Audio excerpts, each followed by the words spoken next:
কোন প্রার্থীদের সাথে কথাবার্তা হচ্ছে আপনাদের কাছে যাচ্ছে?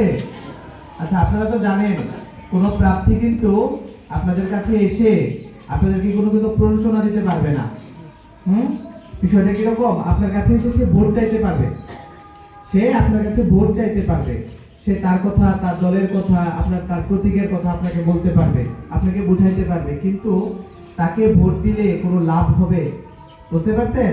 বা আপনাকে কোনো টাকা পয়সার লোভ দেখানো, বা আপনাকে পরে কোনো কিছু, তাকে ভোট দিলে পরে কোনো কিছু করে দিবে, এই ধরনের কোনো ওয়াদা, এই ধরনের কোনো কাজ বা এই ধরনের কোনো প্রলোভন প্ররোচনা কিন্তু আপনাকে দিতে পারবে না। বুঝতে পারছেন? আর আপনারাও এই ধরনের কোনো ফাঁদে পা দিবেন না। কারণ কি, ভোট হলো আপনার নিজস্ব অধিকার, তাই না? আপনার ভোট আপনি আপনার পছন্দের প্রার্থীকে দিবেন, সেটা যেই হোক। আপনি যাকে যোগ্য মনে করেন, আপনার যাকে পছন্দ, যাকে দিলে আপনার এলাকায় উন্নয়ন করতে যেতে পারবেন, আপনারা তাকে ভোট দিবেন। এইখানে কোনো আমাদের সরকারের পক্ষ থেকে এটা নিয়ে আপনাদের প্রতি আমাদের কোনো নাই। আমাদের একটাই কথা, আপনারা ভোট কেন্দ্রে যাবেন। কেন যাবেন? কারণটা হলো যে আপনার একটা মূল্যবান ভোট খুব প্রয়োজন, তাই না? আর হলো যে আপনাদের নিরাপত্তার কোনো কমতি থাকবে না। আমাদের এখানে পুলিশ থাকবে, বিজেপি থাকবে, আর্মি থাকবে, আমরা সর্বক্ষণ থাকবো, ঠিক আছে? আপনাদের কোনো ভয় নাই। আপনারা নির্ভয়ে আনন্দ ঘন পরিবেশে, একটা উৎসব মুখর পরিবেশে ভোট দিতে যাবেন। সবাই একসাথে সুন্দরভাবে ভোট দিবেন, সুশৃঙ্খলভাবে ভোট দিবেন, ভোট দিয়ে আবার বাড়ি চলে যাবেন। বুঝতে পারছেন? এটা আপনার অধিকার, এবং এই অধিকার আপনাকে প্রয়োগ করতে হবে সরকার গঠনের জন্য, ঠিক আছে? আচ্ছা, আরেকটা হলো, ধরেন এখন তো এই যে আচরণ প্রচার প্রচারণা যে চলতেছে, কিছু নিয়ম আপনাদেরকে একটু বলে যাই। সেটা হলো আপনার মাইক, একটা সভা, যেমন ধরুন আমরা এখন যে বসছি, এটাও তো একটা সমাবেশের মতো, একটা সবার মতো না? এই সবাই কিন্তু আপনার অনেক বেশি মানুষ থাকতে পারবে না। বুঝতে পারছেন? 400 বর্গ ফুটের মতো হবে। তার মানে ধরেন সর্বোচ্চ ধরেন 100 বা 150 জন মানুষ হইতে পারে, এর বেশি হবে না। তার থেকে বড় কথা হইলো যে 3টার বেশি মাইক ব্যবহার করতে পারবে না। অনেক বেশি মাইক ব্যবহার করলে শব্দ দূষণ হবে, আশেপাশে মানুষের অনেক ডিস্টার্ব হবে, ঠিক আছে? তারপরে হলো দুপুর 2টা থেকে রাত 8টা পর্যন্ত ব্যবহার করতে পারবে। অনেকে আছে অনেক রাত ধরে আপনার মাইকিং করে, অনেকে আপনার সমাবেশ করে, তাই না? এটা করতে পারবে না। রাত 8টার পরে কোনো প্রকার মাইকের বা কোনো সাউন্ডের ব্যবহার করতে পারবে না। আপনারা এই ব্যাপারে সচেতন থাকবেন। তারপরে হলো যে নির্বাচনে যে ক্যাম্পগুলো হচ্ছে, যেখান থেকে তারা গণসংযোগগুলো করতেছে, ওই ক্যাম্পের ভিতরে আপনারা যাবেন না। ওই ক্যাম্পের ভিতরে আপনারা যাবেন না। ওখানে গেলে আপনাদেরকে কোনো কিছু খেতে দিলে, কোনো টাকা পয়সা দিলে দিবেন না। বুঝতে পারছেন? আপনার ভোট আপনি নিজে দিবেন, কোনো কিছুর বিনিময়ে না। এটা আপনার অধিকার, সরকার এই অধিকার আপনাকে দিয়েছে, এটা আপনি পালন করবেন। তারপরে হলো আপনার কি বললাম আমি, সাউন্ডের কথা বললাম। এটা তারপরে যে আপনার বড় বড় বিলবোর্ড রাস্তার মাঝখানে রাখতে পারবে না, বা এমন জায়গায় রাখতে পারবে না যে চলাচলে অসুবিধা হয়, ঠিক আছে?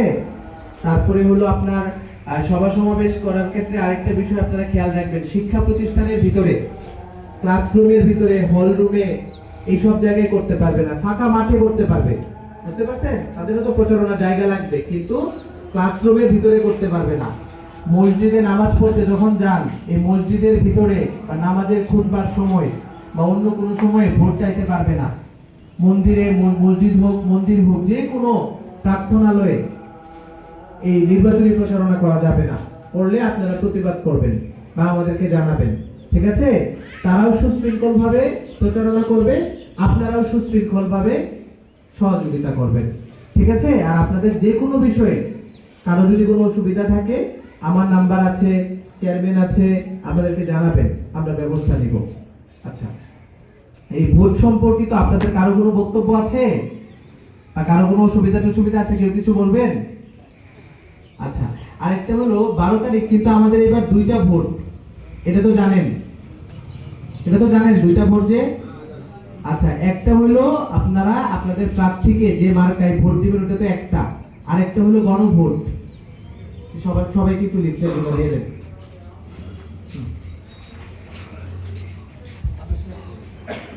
তো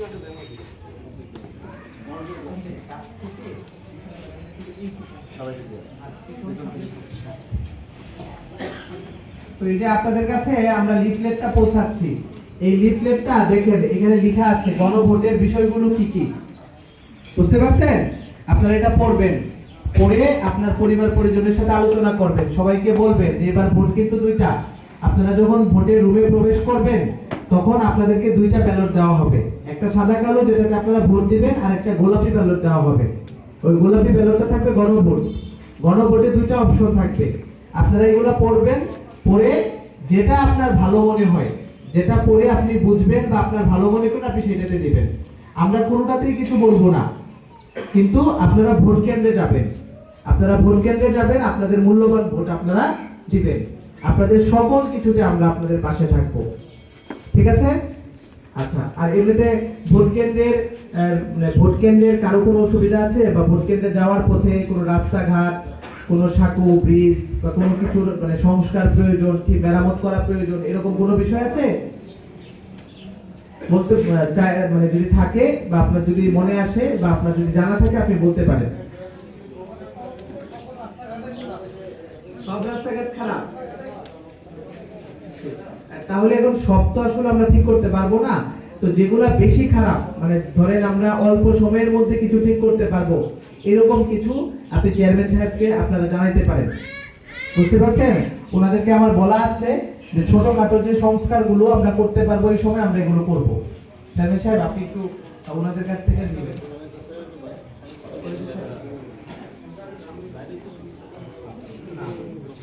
আমাদের এলাকায় রাস্তার একবারে নাজেহাল অবস্থা, ওপাশে কোনো রাস্তা দিয়ে একটা হুন্ডা বা সাইকেল পর্যন্ত রয়েছে। যে আমি আসার সময় আমি নিজেই দেখলাম, এসে আমি ওনাকে আমি ভালোভাবে বললাম যে এই রাস্তাটা এতদিন আমাকে 1 কিলো রাস্তা হবে, রাস্তাটা সর্বোচ্চ হবে 1 কিলো হবে কাঁচা রাস্তা। আচ্ছা, আমরা এই ইলেকশনের আগে তো এটা করতে পারবো না, আমরা এই আফটার ইলেকশন আমি এই রাস্তাটা ইনশাআল্লাহ করে দিব, ঠিক আছে? স্যার অন্তপক্ষে স্যার ছিনতারের সামনেই রাস্তাটা। হ্যাঁ হ্যাঁ, এটা কোন সেন্টারের সামনে? এটা হলো মাটির আদর্শ বাজারের ছিনতার 9 নম্বর ওয়ার্ডে।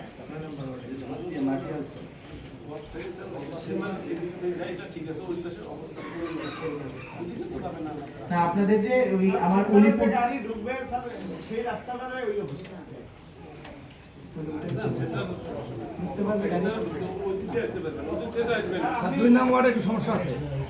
আচ্ছা ঠিক আছে, আপনাদের যে সমস্যাগুলো আছে আপনারা চেয়ারম্যান সাহেবকে এগুলো বলবেন, আর আমরা হলো গিয়ে সেন্টারগুলো কিছুদিন পরে আবার অফিসার পাঠাবো, আমি নিজেও যাব। আমি অলরেডি দেখে গিয়েছি রাস্তাঘাট খারাপ, কিছু কাজ করা যাবে আর ম্যাক্সিমাম গুলো এখন করা যাবে না, কিন্তু আমরা ওই যে মেইন যে উলিপুর থেকে আপনাদের পরিষদে আসতে যে রাস্তাটা, এখানে এইটা রাস্তার অবস্থাই তো প্রচন্ড খারাপ। এটাই সাহেব ওনাকে প্রথমে বললাম যে এই রাস্তাটা এতদিন কেন করলেন না, মেইন সংযোগ রাস্তাটাই ভালো না, এটা আমরা করে দিব। মেইন সংযোগ রাস্তাটা আমরা ইলেকশনের পরে আমরা একটা প্রকল্প নিয়ে এটা আমরা করে দিব ইনশাআল্লাহ, ঠিক আছে? হ্যাঁ, আমরা এটা আমরা শেষ করব দ্রুত। আর কোনো বক্তব্য আছে, কারো কোনো চাওয়া পাওয়া আছে?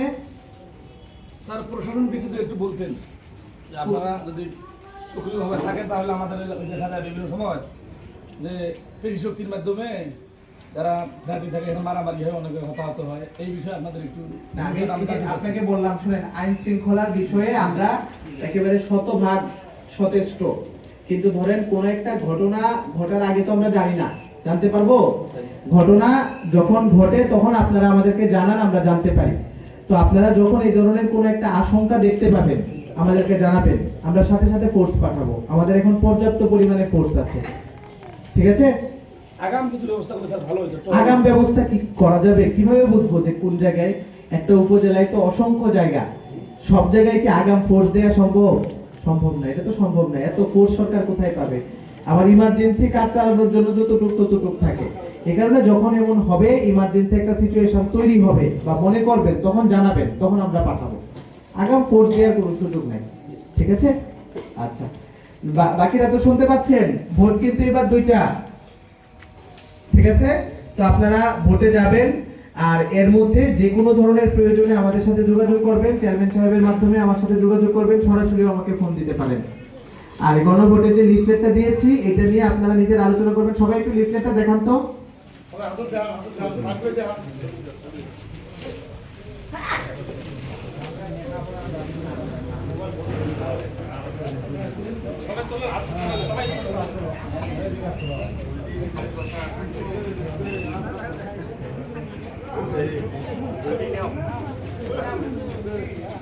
ঠিক আছে, তাহলে আপনাদেরকে কষ্ট দিলাম, আসছেন, খুবই ভালো লাগলো, আপনাদের সঙ্গে পরিচিত হলাম।